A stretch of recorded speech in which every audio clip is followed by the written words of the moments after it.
நாங்கள் வந்து கொடைக்கானலில் இருக்கோம். கொடைக்கானல்லேருந்து வெற்றிகண்ட ஒரு கரைக்கு வந்திருக்கோம். அந்த கரையில் வந்து நாங்கள் ஒரு ஃப்ரைட் ரைஸ் வந்து ஆர்டர் பண்ணிக்கோம். வாங்க அந்த ஃப்ரைட் ரைஸ் எப்படி போடுறாங்கன்னு பார்க்கலாம். பக்கத்தில் இருக்கவங்ககிட்டலாம் கேட்டு பார்த்தா அந்த ஃப்ரைட் ரைஸ் வந்து ரொம்ப நல்லாயிருக்கும். வாங்க நம்ம வந்து அவங்க எப்படி போடுறாங்கன்னு பார்க்கலாம்.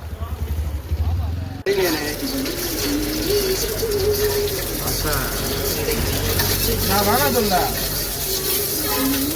வெயிட் பண்ணும் அப்படின்ற நான் வேணாம் சொல்ல 4 வேணும் தான்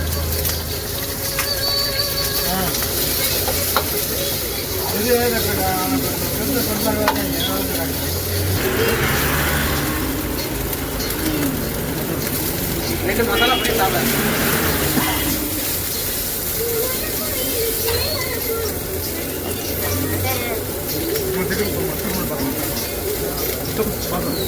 ரெண்டு ஒன்றா கட்டி ஒரே பண்ண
நாங்களும் ட்ரை பண்ணி பார்த்தோம். ரொம்ப நல்லாச்சு. நீங்களும் கொடைக்கானல் வந்தால் மறக்காமல் ட்ரை பண்ணி பாருங்கள்.